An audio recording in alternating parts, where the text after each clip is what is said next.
আমেরিকায় ক্ষমতার কেন্দ্রবিন্দু ঠিক কেমন দেখতে আর এখানে এসে আমাদের কেমন লাগছে, মানে ওয়াশিংটন ডিসি শহরটা আজকে আপনাদের ঘুরে দেখাবো। চলুন ব্লগটা শুরু করা যাক। নমস্কার, আমি সুবর্ণা। আমেরিকা উইথ বাঙালিয়ানা চ্যানেলের পক্ষ থেকে আপনাদের সকলকে জানাই একটা বিগ ওয়েলকাম। কেমন আছেন সবাই? আশা করি খুব ভালো আছেন। আপনাদের আশীর্বাদে আমিও খুব ভালো আছি।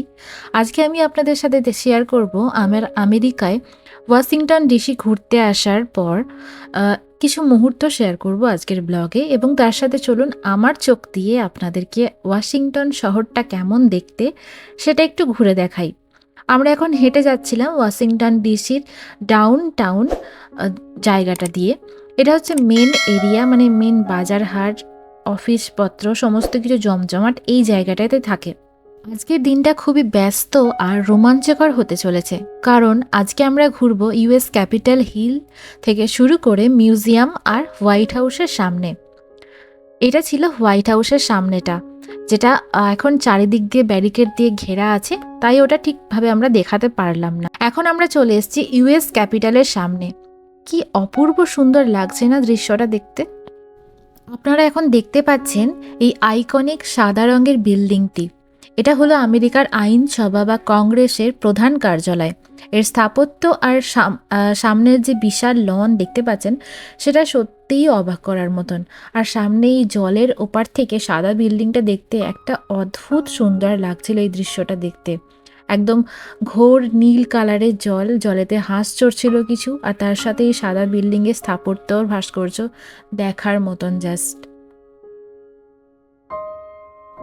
এর সামনে কিছুক্ষণ সময় কাটানোর পর আমরা চলে গেছিলাম হোয়াইট হাউস দেখার উদ্দেশ্যে, কিন্তু দুঃখের বিষয় সেটা আমরা দেখতে পাইনি। ওই যে দূরে দেখা যাচ্ছে, এটা ছিল মেন হোয়াইট হাউস বিল্ডিংয়ের যে এরিয়াটা, সেটা ছিল এটা। চারিদিকে এখন ঘেরা আছে, মানে সামনে থেকে যে দেখা যেত আগে হোয়াইট হাউসের বিল্ডিংটা, এখন কোনোভাবেই দেখা যাচ্ছে না। এরপর আমরা চলে গেছিলাম একটা মিউজিয়ামে। এই মিউজিয়ামটার নাম ছিল Smithsonian national museum of American history. এখানে আমেরিকার রাজনৈতিক, সামাজিক আর সাংস্কৃতিক ইতিহাসের এক বিশাল সংগ্রহ আছে। আমেরিকার প্রথম পতাকা থেকে শুরু করে অনেক দুর্লভ জিনিস এখানে সংরক্ষিত আছে। ইতিহাসের পাতায় হারিয়ে যাওয়ার জন্য এর চেয়ে ভালো জায়গা আর হয় না। আমেরিকায় আগে রান্নাঘর কেমন দেখতে ছিল, এখন কীরকম সিস্টেম, সমস্ত কিছু এখানে দেখানো রয়েছিল। এই একটা টেবিলে আমি বসে কিছুক্ষণ উপভোগ করছিলাম এই আগেকার দিনে জিনিসগুলো কেমন ছিল।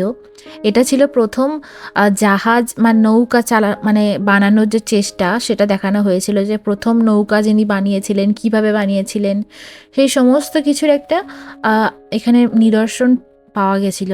ঘোড়ার গাড়ি ছিল তখন, কেমন দেখতে ছিল, তখনকার ট্রেন কেমন দেখতে ছিল, তখনকার বাজার হাট রাস্তাঘাট কেমন দেখতে ছিল, সেই সমস্ত কিছুর মডেল এখানে দেওয়া ছিল।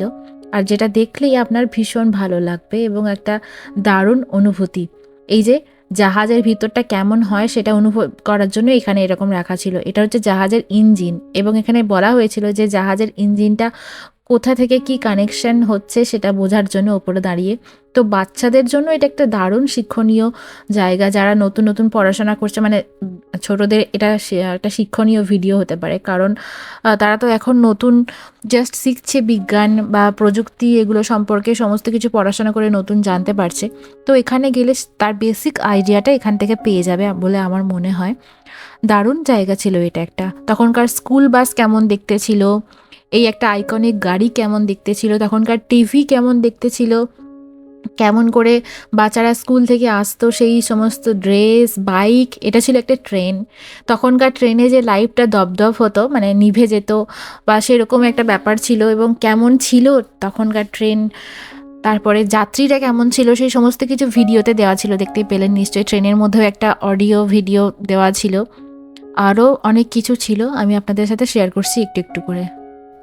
প্রথমত এই আমেরিকা আমাদের কাছে একটা অন্য দেশ। আমরা ভারত থেকে এসে এখানে জানতে পারছি যে এখানে দেশের আগে কেমন ছিল ব্যবস্থাপনা, এখন কীরকম আছে, সেগুলো দেখতে তো ভালো ইন্টারেস্টিং লাগছিলই। তার সাথে দেখুন চাঁদ এবং সূর্য একই ফ্রেমে, যেটা আমি আপনাদের এখন দেখালাম। এরপর আমরা রাস্তা দিয়ে হাঁটছিলাম, চারিদিকে লোকজন, এত ভিড় ভাট্টা দেখতেও ভালো লাগছিল, কারণ আমরা যেখানে থাকি সেখানে তো একদমই লোকজন দেখা যায় না। প্রায় সারাদিনে গুনে গুনে 10টা লোকজন দেখা যায় কিনা সেটাও সন্দেহ আছে। কিন্তু এখানে এসে দেখছিলাম সবাই এই সময় ঘুরতে এসছে। ন্যাশনাল চেরি ব্লসম ফেস্টিভ্যাল হচ্ছিল ওয়াশিংটন ডিসি শহরে এখন, তাই। এরপরে আমরা এই যে মিউজিয়ামের বিল্ডিংগুলো দেখা যাচ্ছে এগুলো আমরা কালকে ঘুরবো। কালকের ভিডিওতে আপনারা এই ভিডিওগুলো দেখতে পারবেন, মানে কালকের ব্লগ ভিডিওতে। কিন্তু আজকে আপাতত আমাদের ফিরতে হবে, হোটেলটা তো অনেকটা দূরে, তাই মেট্রো করে যেহেতু ফিরতে হবে তাই আমরা ফেরার জন্য তৈরি হচ্ছিলাম, প্রস্তুতি নিচ্ছিলাম যে এবার হাঁটা ধরতে হবে। মানে সারাদিন এত হেঁটে হেঁটে দেখেছি এই মিউজিয়ামগুলোতে, দেখার আর জানার শেষ নেই। একটা দিন যদি পুরো মিউজিয়ামেও দিয়ে দেওয়া হয় তাহলেও যেন শেষ হবে না দেখে। মানে এত কিছু জানার আছে এবং শেখার আছে এই মিউজিয়ামগুলোতে, সেই জন্য আমাদের পায়ে খুবই ব্যথা। আর তাছাড়া সেদিনকে তো ছিল কাইট ফেস্টিভ্যাল, তো সব কিছু মিলিয়ে, আর প্রচণ্ড ঠান্ডাও ছিল, সব কিছু মিলিয়ে খুব ভালো লেগেছিল। খুব ভালো একটা এক্সপিরিয়েন্স, খুব ভালো একটা দিন কাটলো আমাদের একটা নতুন শহরে। তো দেখতেই পাচ্ছেন চারিদিকে পরিবেশটা কতটা সুন্দর লাগছে। ওয়াশিংটন ডিসির এই সফরটা আমার কাছে খুবই স্পেশাল হয়ে থাকবে। ইতিহাস আর আধুনিকতার এক দারুণ সমন্বয় এই শহর। আপনাদের আজকের এই ভিডিওটি কেমন লাগলো সেটা অবশ্যই কমেন্ট করে জানাবেন, আর যদি ভালো লাগে তাহলে অবশ্যই একটা লাইক দেবেন। আর আমার এই সফরনামার সাথে যুক্ত থাকতে চ্যানেলটিকে সাবস্ক্রাইব করতে কিন্তু ভুলবেন না। এখন আমরা মেট্রো থেকে নামলাম, আজ কালকের মতন সেই রাস্তাটা দিয়ে এখন ব্যাক করছি হোটেলে। এখান থেকে নেমে আবার বাস ধরতে হবে, বাসে করে হোটেল। সো আজকের ভিডিওটা এখানেই শেষ করছি, আর বেশি বড় করছি না। দেখা হচ্ছে তোমাদের সাথে আবার কালকের ওয়াশিংটন ডিসির ঘোরাঘুরি ট্রিপ নিয়ে। কেমন লাগলো আজকের ভিডিওটা অবশ্যই সবাই কমেন্ট করে জানিয়ে থাকো, আর কে কোথা থেকে আমার ভিডিওটা দেখছো সেটা অবশ্যই কমেন্ট করে জানিও।